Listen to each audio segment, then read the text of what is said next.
The cemetery was utterly silent in the warm Philadelphia morning. The white drapes of the funeral tent billowed softly in the light breeze. The ceremony unfolded solemnly, guests dressed entirely in black, every face heavy with grief. The gold-sheened casket lay right beside the open grave, beneath it a layer of fresh cement that had just been poured. Inside the casket, Samantha Fairchild rested motionless.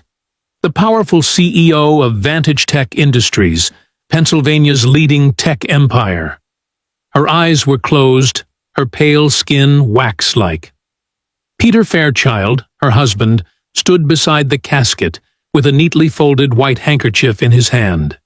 Tears shimmered in his eyes. Pastor Samuel Green cleared his throat, preparing to offer the final prayer. Two workers stepped forward, ready to lower the casket into the grave. Then a voice tore through the air like thunder. "Stop! Don't bury her!" Everyone turned at once, stunned by the shout. Some people immediately raised their phones, recording the scene unfolding before them. At the back of the crowd, a man in a worn blue work uniform pushed his way through. His beard and hair were overgrown, his face gaunt, but his eyes were bright and unwavering. A name badge was still clipped to his chest pocket. Micah Dalton, regional manager. People stepped aside as though he were a storm sweeping toward them. Micah pointed straight at Samantha. His hand trembled, but his voice did not. "She's not dead. I'll say it again. Don't bury her." "Who is he?" someone whispered. "Is he the groundskeeper?" another murmured. "Security!" someone barked. Two guards stepped forward to block Micah, but he slipped past them, continuing ahead. The wind kicked up the hem of his uniform like wings. He stopped at the edge of the carpeted platform where the casket rested and turned to face the entire crowd. "My name is Micah Dalton," he said, breath unsteady. "Listen to me. This woman is still alive." Peter Fairchild froze. His face hardened, turning cold as stone. "Get this lunatic out of here," Peter snapped.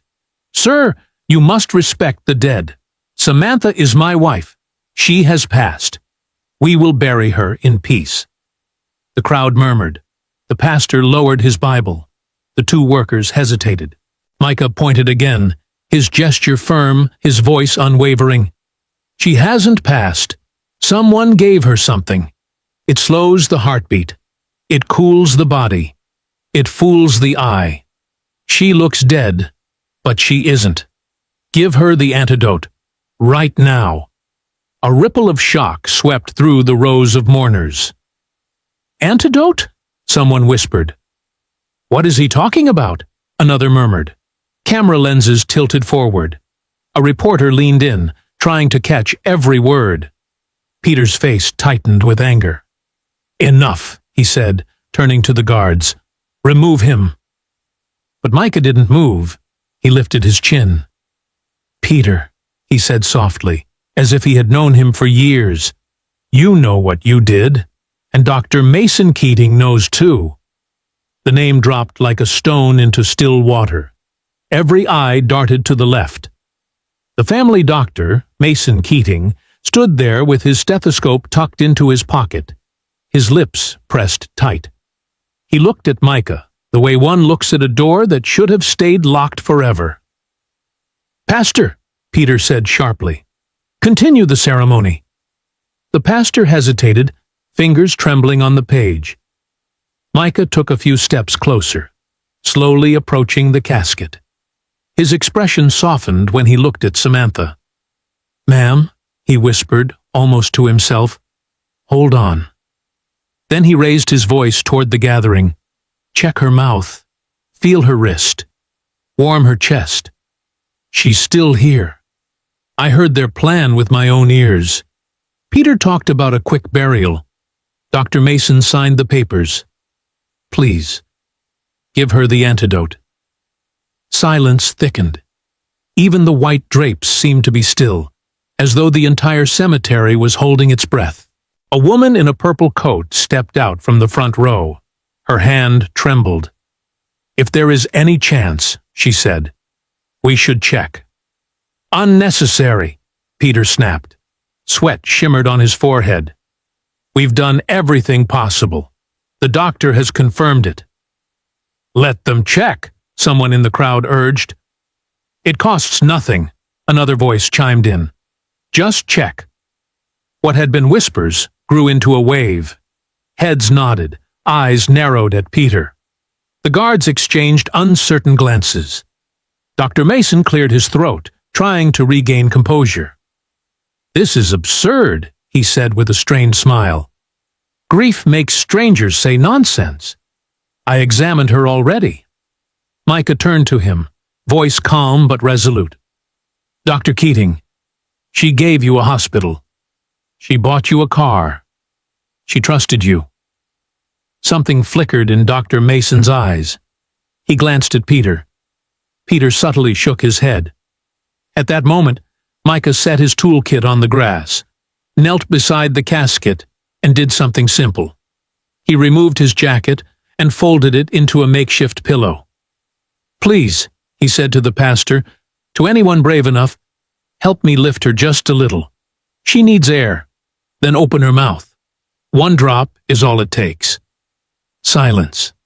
A silence so heavy it pressed against the chest. An elderly woman stepped forward. Her hair was neatly styled, her eyes brimming with tears. "I am Samantha's aunt," she said. "If there is even one small thing we can do, we will do it." The spell over the crowd shattered. Two women moved instantly. A young man in a black suit slipped a hand beneath Samantha's shoulder. The grave workers stepped back, giving space. Together, carefully, they lifted Samantha just enough for Micah to slide the folded jacket beneath her neck. Up close, Samantha looked merely asleep. Her eyelashes cast long shadows across her cheeks. The white cotton plug in her nostril stood out starkly against her pale skin. "Please remove the cotton," Micah said softly. Aunt Helen nodded. With trembling but determined fingers, she pulled the cotton free. The air seemed to shift again. Micah reached into his pocket and produced a small brown vial.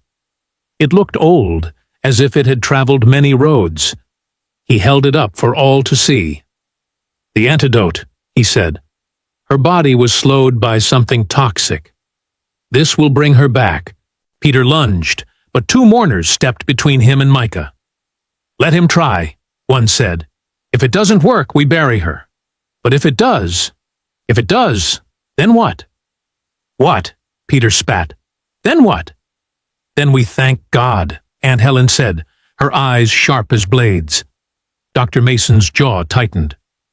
"Don't put an unknown substance into—" "Doctor," Aunt Helen said, her voice low but weighty. "If you are certain she is gone, this will do nothing.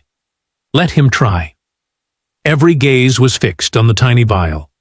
The sun slipped out from behind a cloud, its light falling over everything, as if an invisible hand had placed it there. On the casket, on the open grave, on the man in the worn uniform who suddenly looked like the last hope any of them had.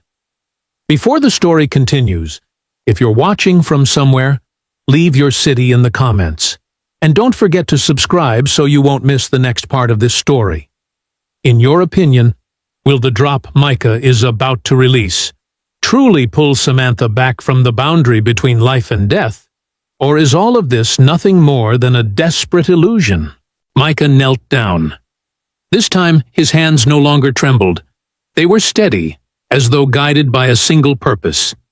He twisted the cap off the vial and dipped the glass dropper into the clear liquid inside.